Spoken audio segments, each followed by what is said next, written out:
yellow shirt. In the lower right-hand corner of the circle, you can see the starting gate sticking up. That is what got in A.J.'s way and is what put him back way, way in the middle of the field with really no chance for victory. Well, one of two things happened. Either the gate didn't fall cleanly or he had a wheel tucked under it that couldn't fall, trying to anticipate that start. All right, in the meantime, Carroll Richardson has moved way out front, and the battle for second is boiled down to Bob Moore and Jeff Lees. That is Moore in the yellow number 28 Suzuki, and right in front of him, the Honda of Jeff Lees. The Australian showing a lot of poise here today. He won a race earlier this year in Northern California, and coming under him goes Moore. Moore, number 28, gets under. Back does the Aussie battle. They get together, and they are both down, and both down hard. Other riders zinging around them on the left and on the right, and Moore looks to have taken the worst of this, Brock. Yeah, he did. That is Moore there. He looks a little shaken up, and he's probably dazed. Took a pretty hard spill. Jeff Lees, on the other hand, may be trying to get his bike restarted and back on into the race. But Moore, no, he's out for the day, I would say. All right, here you see it. Looks almost like a cross-body block there in the part of Moore, but they both go down, and look at Lees. Lands head first right on his bike, but it is Moore, as you said, that took the worst of it. And I don't think anyone was really at fault there, Brock. It looked to me like just two pros that wanted the same piece of real estate, and there was only room for one. Well, the emergency medical technicians are right there to attend to Bob Moore, and we'll keep you posted on the condition of that young man. These kids are mighty tough. But here is a new battle for second spot. That is 65N George Holland for Suzuki, and 39 Larry Brooks for second spot. Well, George Holland, who we said earlier, is one of the very best, but he's got a lot of distance to make up because Carroll Richardson has moved way out front. And it didn't help at all that that little spill took place to put him even farther ahead.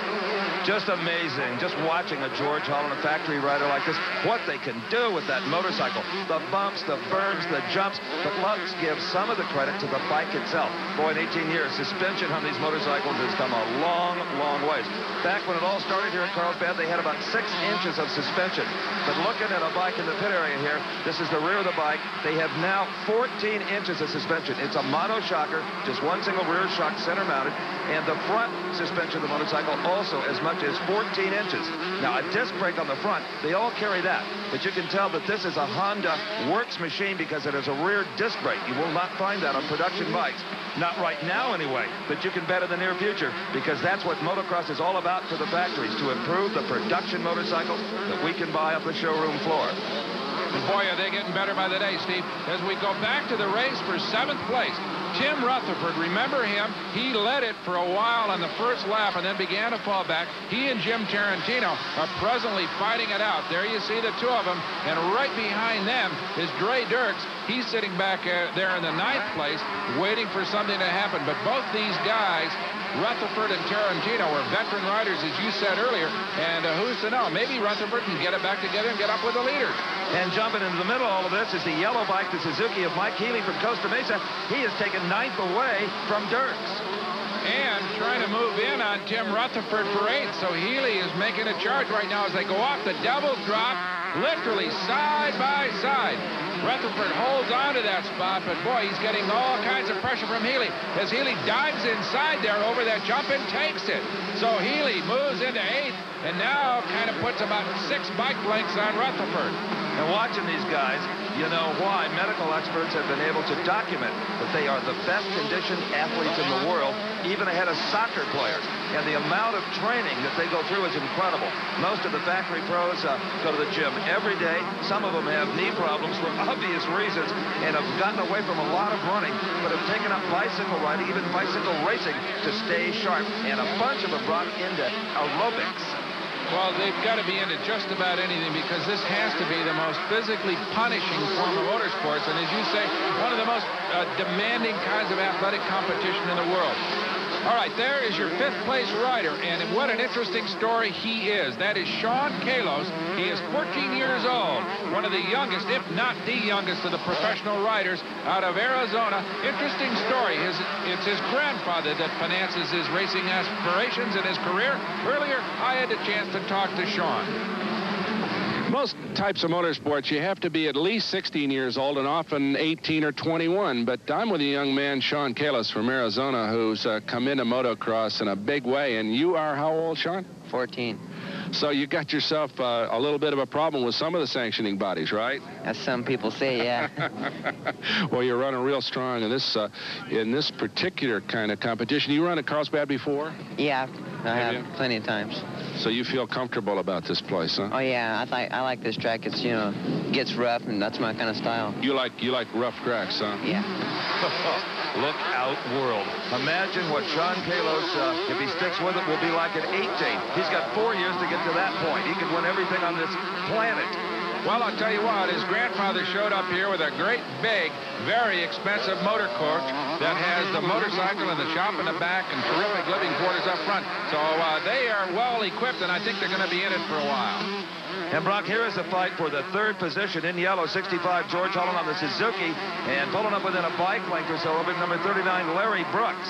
Out in front of them is number 18, Doug Dubach, who is currently second, behind Carroll Richardson, who's way out there. And there's more to come from the Golden State Nationals in Carlsbad, California. But the pack has moved up on the leader, number 2, Carroll Richardson, on the green Kawasaki, particularly number 18, Doug Dubach, who is threatening to pass him. Boy, look at that. Dubach carried that jump a long ways. Ooh, he bobbled. Looks like he might have caught the tail end of Richardson. And there goes George Holland underneath Dubach to take second place. That's right, George Holland on the Suzuki, now in second. Let's take a look at it again. Number 18 as he tries to make the pass on Richardson.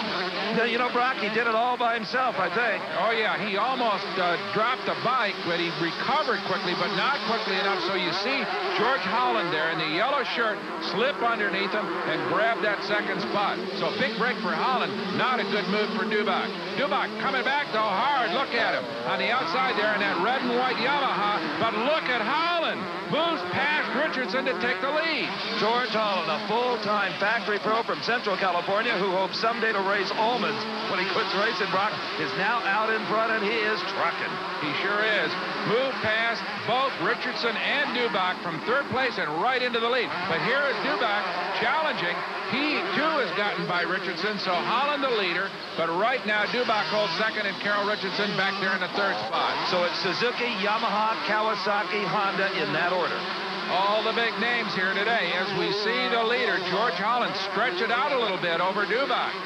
Look at that young man ride over the Devil's Drop and down to complete yet another lap here at Carlsbad. And it looks as if, Steve, that Holland may be taking real command of this race. I'll tell you, Holland is using every muscle in his body, including his toes, to try to stay out in front of young Dubach and Richardson. Dubach is persistent, to say the least. He sure is. Remember, he bobbled a little bit. That's what lost him second place. But he came back and got past Carroll Richardson to hold on to that second spot. And right now, it is only a matter of inches behind George Holland. But Dubach has got Holland set up for a pass. It's Dubach with a better line in midair. Dubach takes the lead for the first time on the Yamaha. What a pass, airborne. As we see Doug Dubach move into maybe about 6 or 7 bike lengths. Boy, he has been riding his heart out in this race, Steve. Fell back, came back, and look at Holland ride way wide. And here's your rate for third. And here's Richardson, number 2, riding wide. Throttle wide open, and now he dives down underneath Larry Brooks' Honda. It is Carroll Richardson battling back to take the third spot. But I'll tell you what, Larry Brooks might have got caught off guard. Brooks is back in the third position. What a man-on-man duel. I wonder, Steve, whether or not Richardson's having problems with that bike. Remember, he was way out front, dominated the opening laps of this moto, and now is really fighting to hold on to third and fourth spot. And the leaders, both Dubach and Holland, have moved way out front from him. Well, Dubach is our leader coming through on the Yamaha with the white fenders there, but right behind him in yellow is a guy who makes 6 figures a year to put Suzuki in the winner's circle. They don't like it when he loses. And he's got only 1 lap, less than 2 minutes, to try to take the lead away from Doug Dubach on the rival make Yamaha. This is it, the final circuit in this moto. And a real challenge because Dubach has moved out to a pretty solid lead. 10 or 12 bike lengths on a moto of this length can be like 10 laps on a big super speedway. Look at Dubach fly. Good rider, Dubach. Absolutely, but the experience would have to go to the man behind him, George Holland. Holland is starting to pick it up just a little bit. He's got about a half a lap to go to make up about 15 bike lengths. He is still creeping up. Coming up on that Yamaha is George Holland. Well, we saw, of course, him lose the lead on this jump that they're coming up to very quickly, so it'll be interesting to see whether or not Holland can pull it back as they go to the top of the hill and head down the Carlsbad Freeway. I'll tell you what, that downhill section is probably the scariest part of this course, and that's where experience will pay off. You've ridden bikes, Buck, you know what I mean? It's about 4 times as hard to go downhill as it is uphill, and here comes Holland. Probably 70 miles an hour, jumps of almost 100 feet, and look at this. Holland muscles his way past Dubach to take the lead. Now Holland just outbraked him, looked over his right shoulder, didn't see him. That's because Dubach was on his left. What a move on the part of George Holland, the new leader. So he had 1 lap to pull it off, and it looks like he's going to do it.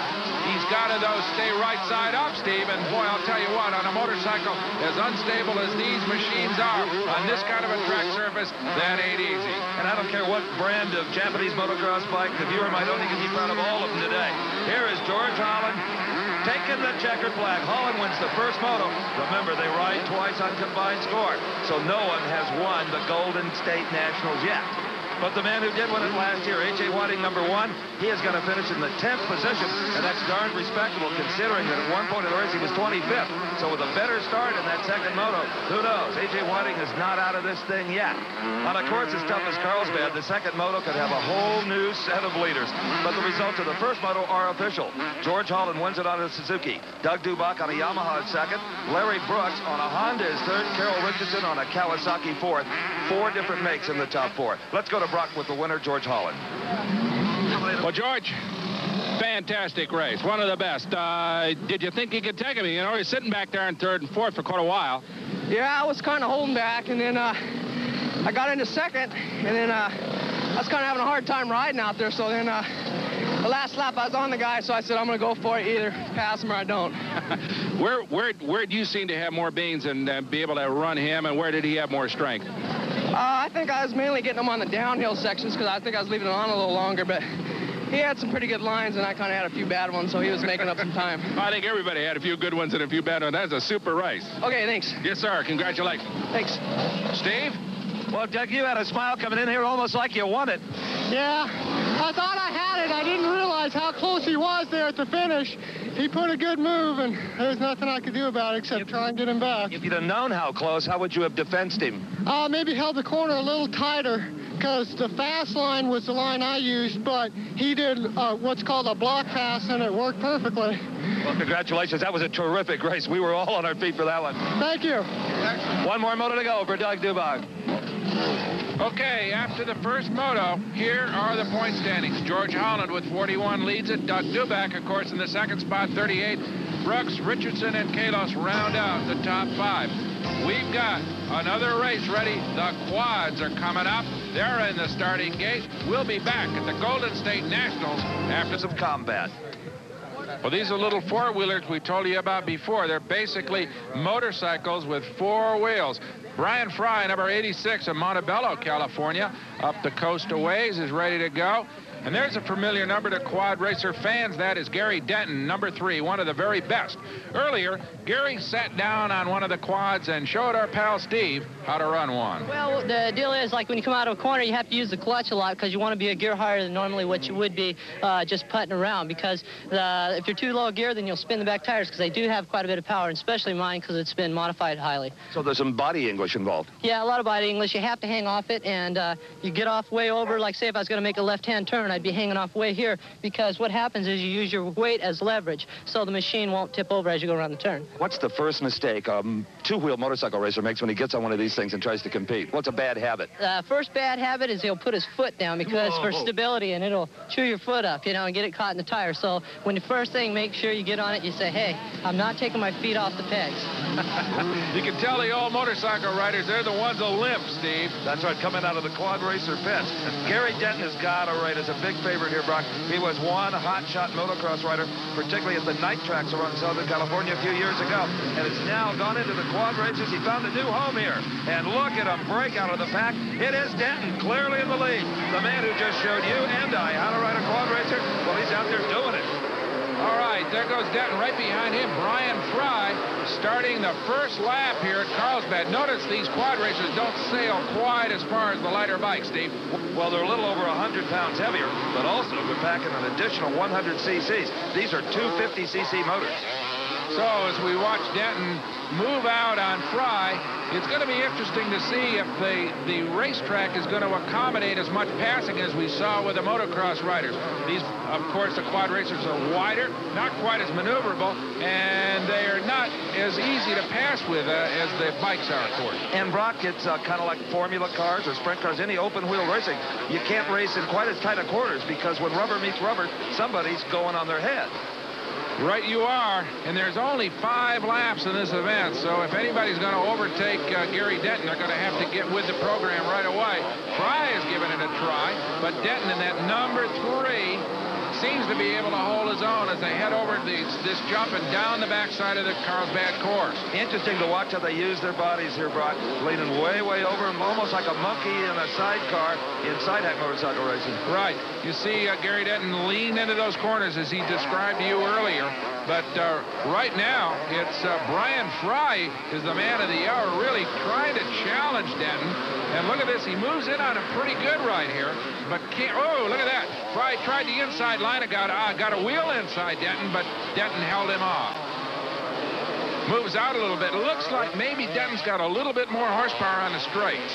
Well, Denton's machine, Brock, is probably the trickiest out there. He is a full-fledged Suzuki factory quad racer, and you can bet he's got the best parts, pieces, and technology. But I'll tell you, Fry is hanging right in there, isn't he? He sure is. There's a jump right beyond the start-finish line as they start another lap here. This pair has moved way out on the rest of the field. Nobody else seems to be able to compete. And Gary Denton right now, though, has his hands full with Brian Fry, who isn't giving an inch. And Gary Denton says the one thing you don't do is let your boots off the pegs. Well, how do you keep them on the pegs in this kind of terrain? Whoops, somebody did. Brian Fry. He ran over his own foot and flipped upside down. He sure did. Oh, that's a tough break. Fry challenging for the lead, and then all of a sudden upside down off the quad, and now he restarts, but he's fallen way, way back into 6th place. He was lucky he didn't fall back farther than that. He's lucky he didn't break his leg, really, as we watch Gary Denton move on now, unchallenged, essentially. There isn't anybody anywhere near. Let's take another look at that spill. Watch number 86, second in line. Let's watch his right boot. It's off the peg because he's trying to right the scooter. It worked. He overcompensated and flipped himself the other way. Well, it's too bad he wasn't standing around when you were talking to Gary Denton. He might not have done that, Steve. Well, here is the race for 7th position. Number 36 there is Greg Slovic. And right on his rear bumper, if he has one, is 178 Greg Hunslacker. And Paul Nicholson, number 34, involved here as well. Okay, a good race for this position. And of course, just ahead of them is Brian Fry, who is sitting back there in 6th place after having lost 2nd in that spill we saw a little bit earlier. So out in front in the yellow jersey is Greg Slovak, number 36. Back in 9th place, 2 behind Slovak, is Paul Nicholson, number 34. And he is coming up on Greg Hunslacker, Brock. Well, there's Greg Slovak, currently in the 7th spot and doing a good job, but probably not quite as much power as the leaders, and that seems to be a pretty critical factor in these quad racers, Steve. Not like the bikes where you can kind of manhandle them around, maybe not and give away a little bit of power, but you really need a lot of torque and a lot of just raw horsepower with these heavier machines. And it's also so important where you swing your body so you get it off the wheel that's driving on the inside of the turn. Absolutely. You kind of expect that they might broadslide him a little bit more than normal, but I guess the track is so bumpy that you can't really set him up into any kind of a classic power slide. All right, Paul Nicholson, number 34, has moved into that 8th spot. And he is followed by 178 Greg Hunslacker. And Ron Hasse, number 30, has pulled into the 10th spot. And look at this. Our man Nicholson continues to move. Now he's taken 7th spot. So Nicholson has moved up 2 spots in the last about half lap. So he's on a roll. And Brock, I wonder how much more energy, if more energy, the quad racer takes than the two-wheeler. The race is shorter for one thing, so you're not going to be quite as tired, but I really wonder what the difference would be. Calorie burn. I don't know. It could be that these things being a lot heavier, you just kind of have to use a lot more arm and upper body strength to kind of force them through the corners. You certainly can't lean them through the corners like a bike. And one thing they don't do, Brock, is fly through the air with the greatest of ease and land like a ton of bricks. Here is the race for third spot. How about Brian Frey, number 86? He has really moved up. He is in fourth, trying to take third away from Jim Putman. After that crash, that young man got it all together. But Gary Denton still leads it here at Carlsbad. Flogging their quad racers around this 7/8 mile course. I'm Steve Evans along with Brock Yates. And the best race out there, Brock, is this one for third spot. Number 12, Jim Putman in third. Number 86, Brian Fry, who crashed once, has battled back. He sure has. Fell all the way back to sixth after he challenged Gary Denton for the lead. And now he's got about, maybe 10 or 15 yards to gain or pick up on Putnam to pick up that number 3 spot. But boy, I'll tell you what, the guys tried the hardest all day. Whoa, look at this. Brian Fry just augured into the bank. A bad spill, the worst we've seen today. It appeared that he ran over the left rear tire of Jim Putman in front of him, and that caused a chain reaction of the bike number 10 back there. He had just blown a motor, put his hand in the air, and had the best seat in the house for just what could have been a disastrous crash. But it looks like everybody's back up. Well, I think so, but that's the second time that Brian Fry's been down today. And here he comes, sliding in right behind Jim Putman, hooks a wheel, and dumps his quad right up against the bank. Off he comes, lands on the racetrack. Unfortunately, Putnam's ready to brings his quad to a halt without hitting him. You know, there's a lot to be said for crash helmets and safety gear, and these kids and these quad racers wear a lot of it. Steve had a look earlier. No, this is not an intergalactic warrior. It's just today's motocross racer. About $500 worth of gear, starting with a helmet, and these are brand new from JT Company. It's even molded into the helmet is kind of a slot so the goggle strap doesn't slip off. A big problem anybody's had that has ever ridden a motorcycle. We got the face mask here to keep the rocks and dirt out of our teeth. A high-impact plastic chest guard here. Nylon riding pants with a shin guard, much like a catcher would wear, and of course the boots that run about $200. So all in all, this is what you need if you're going to be a safe, well-dressed motocross racer, and my thanks to my model, Jim Putnam.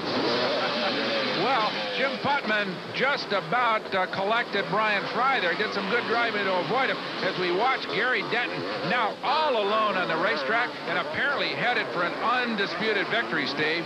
And to no one's surprise, Denton has been dominating the quad racing trail both on the motocross courses and also down at Ascot Park. They race them on a speedway oval. It's pretty exciting.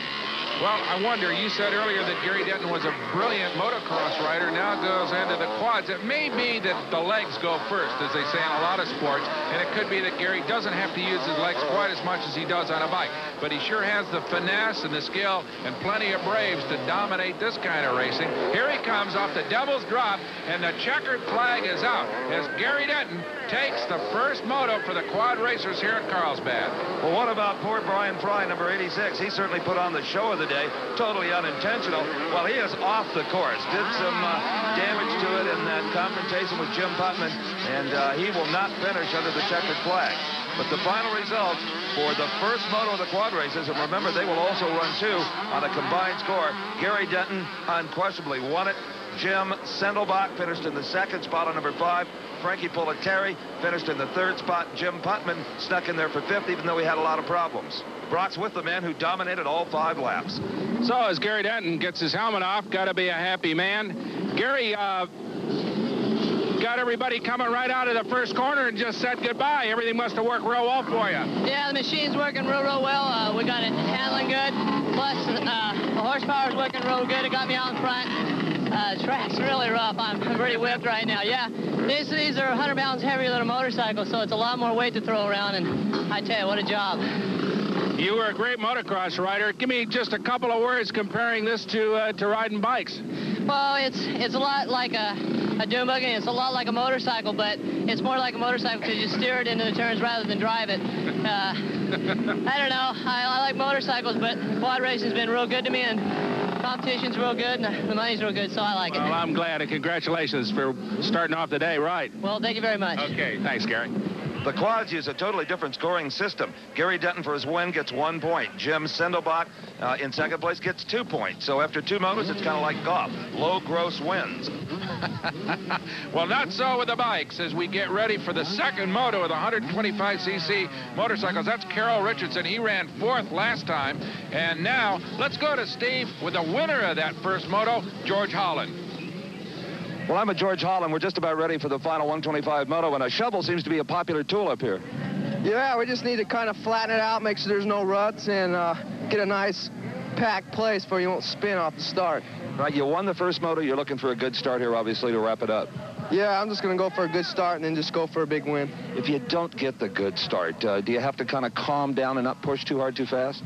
No, I think I got to push harder first and get out there.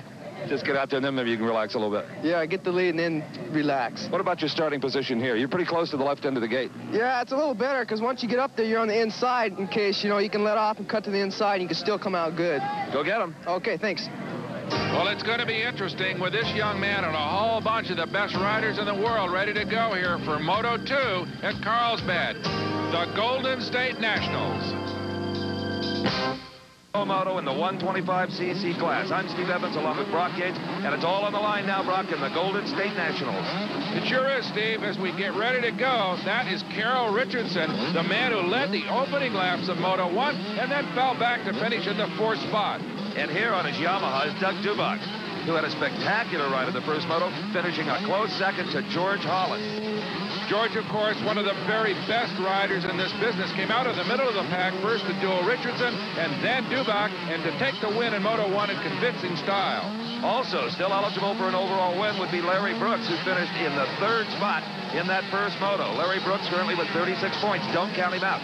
The clock ticking away, the gate about to fall. Each rider in his individual slot. And here we look at the start from the perspective of 911 Sean Kalos, the 14-year-old pro from Arizona. And he gets the hole shot. It is Kalos out first. What a start for this young rider. Terrific start as they head into turn 1. Rider down. There are a total now of 3 riders down. The start has claimed 3 victims. Trevor Uros, Bruce Maynard, and Rick Turkensky. All 3 down, but none of them hurt. And it looks as if they'll all restart, but of course way, way behind the current leader, and that is young Sean Kalos on the 911 bike. Right behind him, though, George Holland. That's right, George Holland, who won the first moto. If he can get by Sean, pick up this one, there'll be no contest in the points. And there you see him. First through the picture was Kalos, then Holland, and the rest of the field filing through. Larry Brooks sitting in the 3rd spot, and there goes Holland by Kalos off the jump. We've seen a couple of other passes there. A lot of finesse on the part of that 65 rider, George Holland. And it looks as if he's going to move out in front a little bit more as they head up the hill, Steve. What a coup it would be for this young man from Arizona. Only 14, as we said, if he can get around Holland. Well, I'll tell you, the factory would take note of that. He is right now a support rider. He gets the bikes and some parts, but he does not have the factory mechanics and the latest, maybe in hot tip stuff like Holland does from his factory. Well, he's certainly hanging in there. Consider the boy's age. Of course, none of these guys are exactly senior citizens. And all of them started riding motorcycles between the ages of about 5 and 8 years old. But look at that. Kalos challenged Holland there in that right-hander, but fell back a little bit. You notice, Steve, that it looks as if George may have a little bit more power on the straightaways than Kalos had. And, of course, they're all riding 125cc motorcycles, must weigh a minimum of 191 pounds dry, but they throw them around Brock in midair as if they weighed about 10 pounds. There goes Holland off Devil's Drop, followed immediately by Kalos. Larry Brooks is still in 3rd place, doing a good job. He's got a shot at it as well. But right now, if George can hold on and take this victory, as you said earlier, he's a runaway as far as the overall points championship is concerned. But one little miscue, and he could be down in the Carlsbad dirt. That would open the door not only for Sean Kalos, but also for Larry Brooks. But right now, Steve, Holland has not put a wheel wrong. In fact, he started to open it out a little bit on Kalos. But here is a replay of the start, and remember what happened in that giant traffic jam in turn 1, Steve. The first rider down in the yellow pants right there, that is 341 Bruce Maynard. And I don't believe anybody, and look at the bike going after each rider. I don't believe anybody hit him, Brock. He was a little bit on the outside. He tried to cut in too sharply and just lost it. All right, here's your race for 5th spot. Remember these guys, Carroll Richardson and Doug Dubach. They ran very well in the first moto, but right now, they cannot seem to handle the leader, George Holland. Dubach Dubach on number 18, headed for that downhill section they call the Carlsbad Freeway. And there is your race for second. Sean Kalos and Larry Brooks battling it out. And the 911 bike, that of course is the kid, Sean Kalos. And right behind him, Larry Brooks. Look at this. Brooks charges high in that corner, tries to get now, rides underneath, but can't make it stick. Kalos showing all kinds of poise here. Look at this, though. Brooks challenging on every corner. All right, as the action continues, let's go to Steve with a special guest. Well, Brock, anyone who ever picked up a copy of Cycle News magazine will recognize this man. He won the United States Grand Prix here at Carlsbad 5 times. Garrett Wolsink. The press always referred to you, Garrett, as the racing dentist, and you're now retired and practicing dentistry in Holland? Yeah, since a couple of years, I really am a dentist now. Before, they always called me flying dentist, but, I was a professional motocross rider. What brings you to Carlsbad? I was on a vacation here, and, I'm promoting Supercross myself in Holland. And, I went to the Anaheim Stadium, and they told me there was a race on, on Carlsbad, and it brings back so much memories, so I had to go over here. What do you think of the talent of the American riders on the scene today? Oh, America, I mean, they got lots of talent, and they got lots of money by the importers, to really support the teams. And motocross really took off big in the United States. And once that they understood the kind of physical conditioning that Roger DeCoster and yourself always knew, it's when they seemed to really take off. Yeah, because that's the biggest problem of motocross. A lot of people don't really think you need to be, like in top shape, but at the moment the Americans realized it takes to be, in top condition, and they started training. And because the American way of living, I think they do it even better than we do it in Europe. It's more professional, there's more opportunities, and they're just dominating motocross right now. Do you get a little itchy to put the helmet on watching all this today? Oh, no, that's completely over. I enjoy watching because I'm still also team manager for Honda Holland.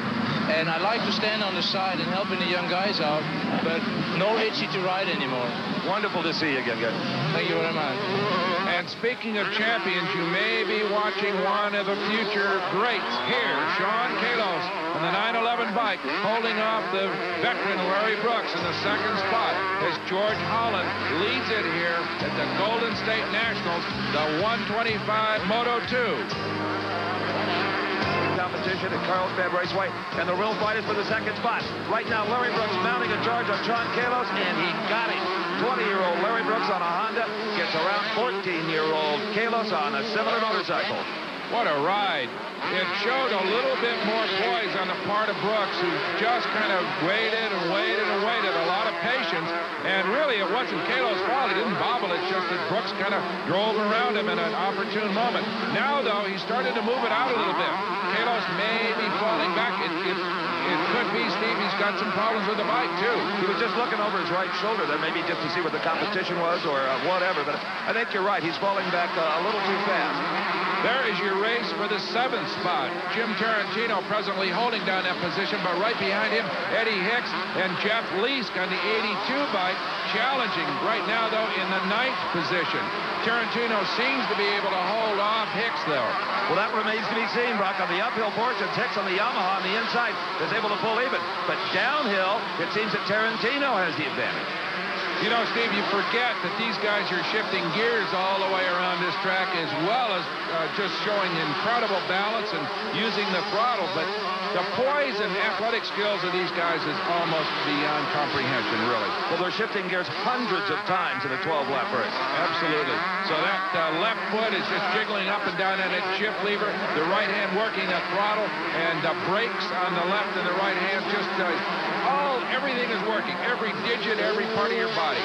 And here is the fight for 4th spot.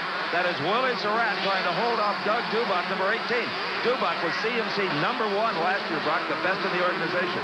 A fine rider, as is Willie Surratt. He is currently in the 4th spot. He's from Canyon Country, California. He's 18 years old and rides with Honda support. That doesn't mean he, as you say, a full team rider, but he's getting a lot of help. And they're both hungry. Witness this competition for 4th place. Willie Surratt getting a lot of pressure from Doug Dubach as they come up the hill into the right-hander. Dubach is on the inside. Dubach pulling along even. Dubach is going to execute the pass. He did it. It should work. Yeah, he got right in front underneath him and holds on to that 4th spot. Good move by Doug Dubach. Down the hill they go. This may be one of the fastest parts of the course. They're probably knocking out about 70 miles an hour, I would say, in here. Wouldn't you, Steve? At least that, Brock, and the track is really getting rough. It's supposed to in motocross. All right, here is your race for 6th spot. Jim Tarantino has just squeezed past Carol Richardson. Right behind them is Jeff Lees. These three have been battling all afternoon for that particular spot. But right now, it's Tarantino who's holding it down and has opened up just a little bit of a margin on Richardson there on the inside. So it's Tarantino on the outside, Richardson on the inside, the red bike just behind them, the Australian Jeff Lees. They are really duking it out for this 6th spot. Aren't they? Oh, boy, look at that. There goes Tarantino leading the way down the hill. Right behind them, though, Carol Richardson. Remember, Richardson led it earlier in Moto 1, Steve, and then just must have had some mechanical problems and fell back to finish in 4th spot. Right now, though, he's in the same basic position. He's well back from the leaders, but still in contention for 6th. Well, the start is so important, and neither or none of these three riders actually got a great start. They'd be further up than they are. Absolutely. Right now, though, it's still George Holland leading it way out front as we watch Tarantino, Richardson, and Lees go at it. They may not be in contention for the victory, but you can be sure they're having all kinds of fun out there. This is what motocross riders love, this just intense competition. Well, Doug Dubach and Willie Surratt are still waging war for the 4th spot, number 18 there. That was Doug Dubach's Yamaha. Willie Surratt just behind him. Remember, Steve, it was Dubach that finished in 2nd spot in Moto 1 after what you would call a spirited duel with the ultimate winner, George Holland. Right now, though, he's got his hands full with Surratt, who is, as we said earlier, one of the younger riders on this circuit, and right now enjoys Honda support. Of course, Dubach has Yamaha support. And, you know, to arrive at the position they are right now in their career, all of these guys started as little mini expert riders when they were maybe 8, 9 years old, progressed into the junior class, the intermediate, and finally graduated into this pro category. You figure there's over 7,000 riders in CMC. Really a tribute to a guy like Doug Dubach to have made it to this point. And as you said, held the number 1 spot in CMC competition last year. So Dubach is definitely a contender in all forms of motocross. But he's got to be plenty worried right now about Willie Surratt on the number 1 bike just behind him. Surratt appears to maybe be bridging some of that gap. But if you were rooting for the youngster, the 14-year-old, we got some bad news. 911 John Gatos has gone off of the court and has dropped way back to 11th. But he's still out there trying. And contesting him for that number 11 spot is Dre Dirks. In fact, he just moved by him. Dirks, another Arizona rider. But you know, Steve, considering the age of young Sean Kalos, it's just very difficult to, I suppose, maintain that level of concentration and poise for an entire moto. I think it's just a matter of him developing physically in the next couple of years. And I'm sure the emotional maturity that is required to maintain this intense level of competition. But right now, though, Sean Kalos is giving his pal from Arizona, Dre Dirks, all he can ask for in terms of competition as these two riders carry on around this almost 1-mile Carlsbad circuit. That's right. The circuit can be laid out in a number of configurations. The USGP, it's about 1.25 miles. Today, it's about 7/8 of a mile. So you can play around with these hillsides and create whatever kind of course you want. Sean Kalos, a good kid, as we said, his grandfather with that great big motorhome with their rolling shop and a hospitality suite on board. These guys live pretty good. You bet they do, and they can make some big money when they get a factory ride like this man has, George Holland. And he is doing right now exactly what Suzuki pays him so much to do, and that's lead the race. Number 65, George Holland. Can he win them back-to-back? Sure looks promising. Larry Brooks in second, followed by Doug Dubach, Willie Surratt, and the Australian Jeff Lees. We'll be back for the finish. I'm Brock Yates along with Steve Evans, and this young man, Larry Brooks, is doing his best to stay up with the leader, George Holland, who seems, Steve, to be able to hold a pretty comfortable lead. Indeed he has. I wonder if Holland hasn't backed down just a little bit. His mechanics down at the start-finish line telling him, easy, boy. Larry Brooks is back there. You've got a nice cushion. Don't break the machine. Let's win this thing. This is the final moto. Holland won the first one, and looks like he may be on his way to a second consecutive victory, but not if Larry Brooks has anything to say about it. Well, Larry Brooks is hanging in there, but Holland, as you say, seems to have superior power, and of course is one of the most expert riders ever. And it may just be the riding talent that's the difference here, Brock. The bikes would appear to be pretty evenly matched. So there is Larry Brooks doing his best. And there, on the right side of your screen in the yellow livery, is George Holland on his Team Suzuki. And I mentioned the level of the riding ability. Now, you see kind of a wild abandon there in the part of Larry Brooks. Holland makes it look so easy. He is much smoother. Well, if there's any consistent trademark among any great player in any kind of a sport, it's that the best ones seem to make it look easy. Wheeling his Yamaha in the third spot right now is Doug Dubach, number 18. He has a couple of turns, however, behind Larry Brooks. But he has apparently disposed of the challenge of Willie Surratt, who you remember was really working on him for that position. But now Willie has fallen back a bit, and Doug is riding all alone. Now, Doug had a second-place finish in the first moto.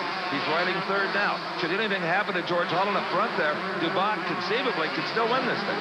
Well, also, don't forget that Larry Brooks and Dubach are going to fight it out for that second spot, presuming that Holland holds on to the win. So it's surely a very important moment in the event for Doug Dubach. Now, our defending champion, A.J. Whiting, had a far better start in the second moto, but that still has only given him a 10th place at the moment. Eddie Hicks is in ninth just in front of him. Whiting, as we sit back in 10th, and Mike Kendrowski has pulled into the 11th slot. So there goes A.J. Whiting, one of the very best of the young riders in on that Team Suzuki. And look at him. He is really in the middle of a battle here. He's trying Eddie Hicks high, trying him low. He's doing everything except right over the top of him, but Eddie Hicks is holding him off.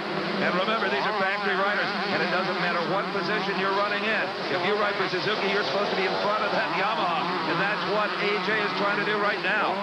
Well, Steve, there is no competition that is more intense than between the four Japanese motorcycle manufacturers in this form of the sport. Oh, look at that. Whiting got up into the loose stuff, and the rear wheel just kicked out on him, and that cost him a few bike links and a full position. Well, it looked like he was kind of flat-tracking it there for a minute, but in this kind of competition, that cost him a spot. You'll notice over the jumps, Rock, that these guys are not styling it or profiling it for the photographers. The idea is not to get air, but to get that rear wheel back on the ground so that you're driving. Absolutely. Keep it straight and keep it on the ground. There is your leader, George Holland, in an opening, continues to open out his lead. He is on his final lap, and presuming he rides as perfectly on this last lap as he has for the whole moto, he's home a winner. That's right. The only thing that could go wrong now is for something to break on a motorcycle. But you notice that he's not slowing down too much, Buck. If you do, you lose the rhythm of the thing. You might force yourself into a mistake. Well, you notice, too, that Holland is keeping the bike straight. Notice that there's not a whole lot of sideways motion. The wheels are staying on a straight line, and that, of course, is the key to speed. And as you say, nothing really fancy here, just beautiful, smooth, rhythmic riding. That's a textbook case of motocross riding right there. Oh, yeah, he's beautiful to watch in action, George Holland. And he's only about less than a quarter of a mile away from back-to-back wins in the 125 Golden Gate Nationals. So here he comes, George Holland, presumably on his way to a victory with that Team Suzuki bike. And he has shown real style in both of these motos, winning them both in convincing style. Although, remember, he had a lot tougher time of it in Moto 1 than he is having it here. Indeed, he had to fight his way to the front. He's enjoyed the lead here after just the first few laps. Absolutely. There he is. Hello. There was a profile for the cameras, ours included. George Holland really shows some style over that last jump before he gets the checkered flag. What a ride for that young pro. Suzuki's got to be proud. Absolutely. And just a little showboating there off the Devil's Drop, the last big jump before the finish line. So there you have it. George Holland wins it with 41 points. Larry Brooks in second. Doug Dubach couldn't quite do it. He finishes in third. Willie Surratt fourth, and Jim Tarantino. And there are your overall scores for Moto 1 and Moto 2. They don't change other than the fact that Carol Richardson moves into the fourth spot. Okay, let's go to Steve with the winner. Well, George Holland, that race went a little more to your liking than the first moto. Yeah, I got a little better start, and then I just got out there and picked my own lines and stayed real smooth. Felt pretty good. Well, that 14-year-old Sean, he's quite a gator, isn't he? Yeah, he's pretty light, and he's got a pretty fast bike, so he gets good starts. Were you stroking a little bit there towards the end? Yeah, I didn't want to use too much energy because I'm riding two classes today, so I just kept a big enough lead for I could stay comfortable. Well, Larry Brooks, he was chasing you as hard as he could. Yeah, I seen him back there, so I was just kind of trying to keep my distance. Okay, thank you, and good luck. Okay, thanks. So George Holland wins it overall. 2 victories here at Carlsbad in Moto 1 and Moto 2 to take the overall championship. Our congratulations to him. But it ain't over yet by a long shot. We've got the quad runners at the starting gate. They're revving their motors, and we'll see them in a few minutes. Carlsbad Raceway, the CMC Golden State Nationals. The quad racers are at the gate. And the question here is, can Gary Denton pull it off 2 in a row, as we saw George Holland do in the 2-wheel class? And this is Denton on number 3, a Southern California rider, getting ready, strapping on the goggles. I'm Steve Evans, along with Brock Yates. And Brock, how would you describe these things? Half car, half buggy, half bike, what? Well, they're an interesting development, you know. They really were started out as kind of utility vehicles, knockoffs of motorcycles. That is Jim Sendelbach, who has a shot at the overall win, mainly because Moto 2 always counts more than Moto 1. So if he and Denton switch places, he'll be the overall winner. And here's Brian Fry. He's smiling and thumbs up, even though he took an awful tumble in Moto number 1. In fact, he had a couple of incidents in Moto number 1. Boy, these are tough kids to come back like this. Right now, looking at him, you'd never know it happened, but believe me, it did. In fact, let's take another look at it, Brock.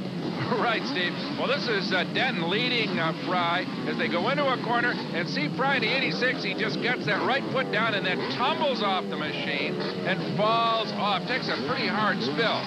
Now, that happened on lap number 2, and it caused Fry to fall back to 6th. But now watch what happens. He tries to squeeze between these two.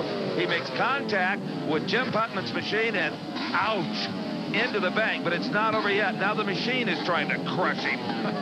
Well, we don't have to tell you that Moto 1 was not a high point in Brian Fry's career. But he's back, as is the rest of the field. But as they warm up, let's have a look at one of these unique machines. 4-wheel off-road vehicles have been available for quite a few years now, but mainly for kind of poking around in the forest or for use on the farm. Well, Suzuki surprised all the factories a year or so ago by debuting a full competition quad racer. Now, it weighs just a taste over 300 pounds, and it's powered by a 250cc liquid-cooled Suzuki motorcycle engine. Now, here it's pretty much all motorcycle, right? With the handlebars and a hand-operated front brake. The rear brake is foot-operated. The transmission foot-operated, a close ratio 6-speed. But now up front, there's some automotive technology involved.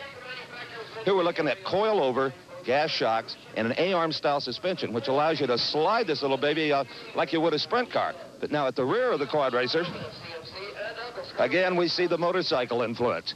We've got a swinging arm like you'd find on a motorcycle with a mono shock that's fully adjustable for track conditions or the weight of the rider, a full floating rear axle, and a hydraulically operated disc brake. Now, Brock, this kind of vehicle might be perfect for guys like you and I who aren't quite as comfortable as we used to be on those rocket-like two-wheelers. Now, this is the production version of the quad racer as it comes from the factory. Out on the racetrack, well, quite another story. These guys really know how to modify these things for more performance. Well, Steve, I'd love to ride one with you, but not with this bunch because they are a wild lot, as we saw earlier in Moto 1. They're about ready to go, though. The starting gate comes down. That's right, and it looks again like Gary Denton had the whole shot. Look for quad racer number 3. Yep, there he is. It is Denton leading it into turn number 1. Beautiful start by Denton, right down on the inside. That seems to be the fast line through that tight turn number 1. So Denton moves out and already is taking command of the race. And Denton, Brock, has probably had more time on these machines than any of these other riders. As soon as it was released, he said, that's a place for me to go. An old motocross rider could have a lot of fun here and maybe make some money, and he's doing real well. He sure is. Has just really dominated the field in Moto 1, and already seems to, look at this. Denton has opened up a pretty good lead, but boy, I'll tell you what, all he's got to do is hook a wheel on one of these ruts, and he could be way back. You know, these are all Suzukis, Brock, but you got to wonder. You mentioned earlier how competitive the Japanese manufacturers are, that of Honda and Yamaha, maybe even Kawasaki, don't have machines in the development stage to join this kind of racing because it's a lot of fun, and obviously they're going to sell very well, as Suzuki has proven just looking at this field. And, you know, they're a whole different kind of an animal. You don't see the guys pushing and shoving quite as much because, as we saw with Fry in that first moto, if you make wheel contact, you're going to get upside down. Well, there is Wayne Beebe on the 174 machine taking a shot at Gary Denton. That's about as close as anybody has gotten up to this point. But still, it's a long way to go to take the lead from the old pro. And another thing about these machines, Brock, they tend to want to land on top of you. With a two-wheeler, you can kind of jettison yourself away from the motorcycle. These things will chase you down. And here's a race for third going on. 46, Jeff Watts has third. Just behind him is Jim Sendelbach, who we've seen before on number 5. Ron Haase, number 30. Well, Sendelbach, of course, is right now sitting in that number 2 spot overall in the point standing. So he's got an awful lot at stake here trying to get by these other two. And getting by is not as easy as it is on a motorcycle, Steve. This is a fairly narrow course, and really with these type of machines, they're really one-groove corners. And you'll notice as the track is starting to dry out, the riders are starting to slide more. We noticed in that first moto on a damp track, they really stuck in the turns. Now they're kind of broad sliding, a little like a dirt track race car. Absolutely. Now, with the bikes, you can see the guys. Some guys take high lines, some guys take low lines, and there was a lot of passing in the corner. But not with these four-wheel quad runners. They pretty much have to take a single line through the corner. So the only place you can overtake is like a conventional race car, either out-braking the guy into the corner or out-accelerating him off the corner. Well, Brock, I've got no interest, nor do you, in racing with these guys. But what a fun machine this would be, just out in the desert, just poking around and smelling the flowers and having some fun. Oh, yeah, they are very popular, and as you know, they're coming on really strong. But at 300-odd pounds, there's something that takes a lot more strength and a lot more kind of just bull force to run than a motorcycle. That is Brian Fry, who's moved up into the 8th spot. Remember, we saw Brian have his share of troubles in Moto 1, but looks like he's holding on pretty good now. And Jim Sendelbach, number 5, has just driven right around Jeff Watts on 46 for that 3rd spot. Well, that will definitely help Sendelbach cushion his second overall position in Moto 1 and Moto 2. But he's still got a long way to go if he's going to get anywhere near the overall leader, Gary Denton. And you watch these riders in a right-hand turn, they shift their weight to the right, just the opposite on a left-hand turn. Really, it's in some ways, it's similar to riding a snowmobile. You get the same kind of weight transfer that you use on a sled. Brian Fry is now in the 6th position, number 86, closing in on Ron Haase. He wants that 5th place from Haase, and he may get it.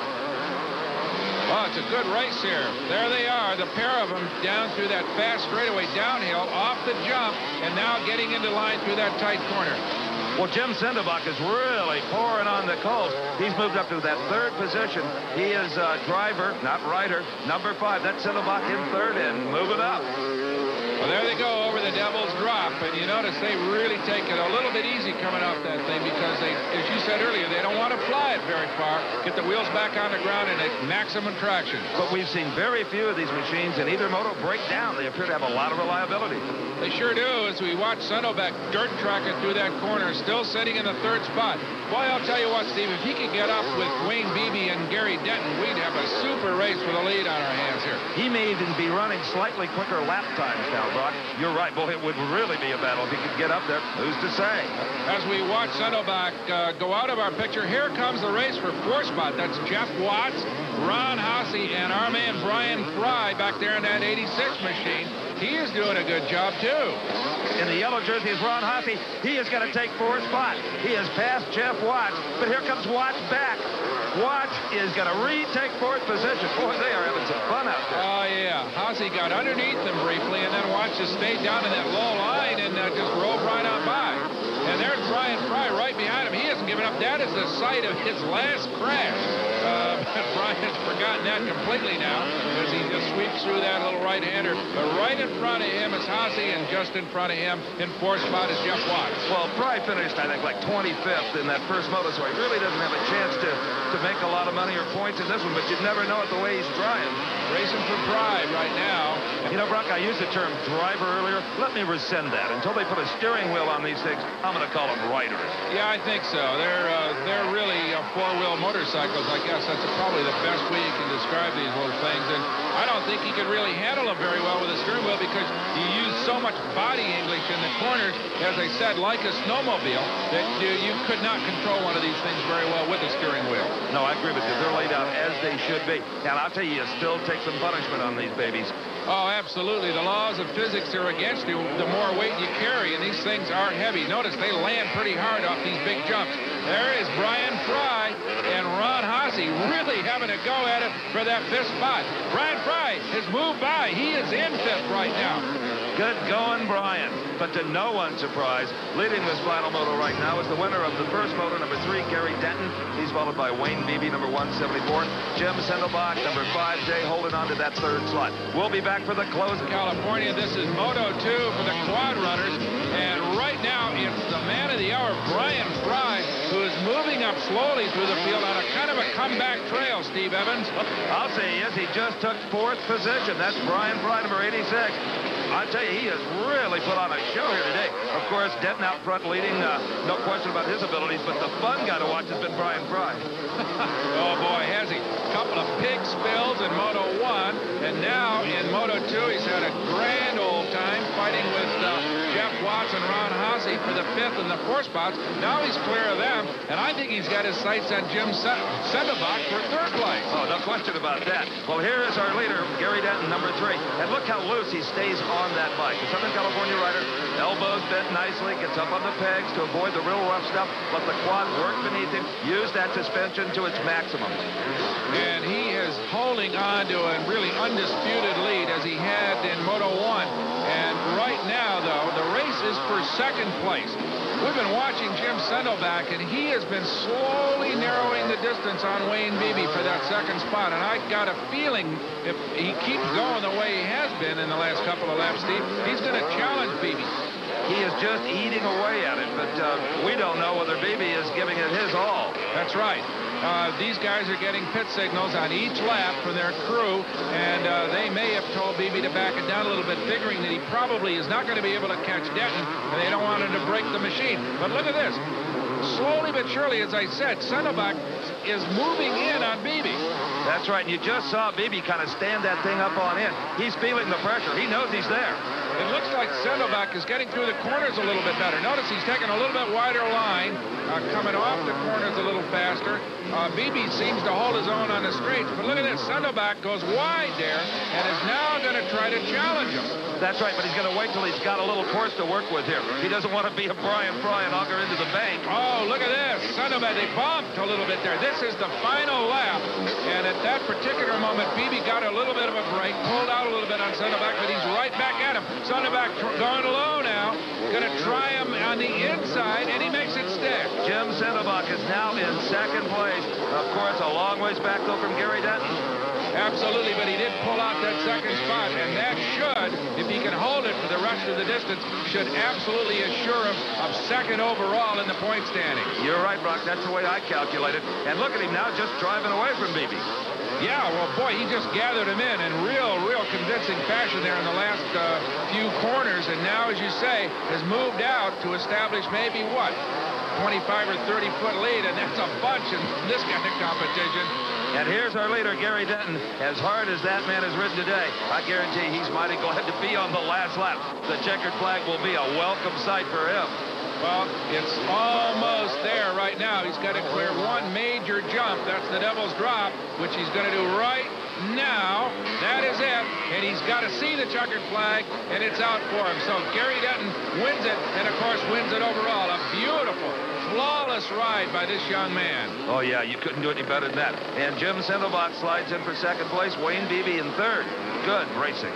It sure was, and these are the official standings for Moto 2. Denton, Sendelbach, and Beebe, as you said, but Brian Fry moves up into the 4th spot. Jeff Watts rounds out the top 5. Officially, overall, Denton, Sendelbach, Beebe, and Haase replaces Fry in the 4th spot in the overall standings. Let's go to Steve with a winner. Well, you can't be any more dominant than flag-to-flag wins in back-to-back motos, Gary. Congratulations. Well, thank you very much. I was very fortunate.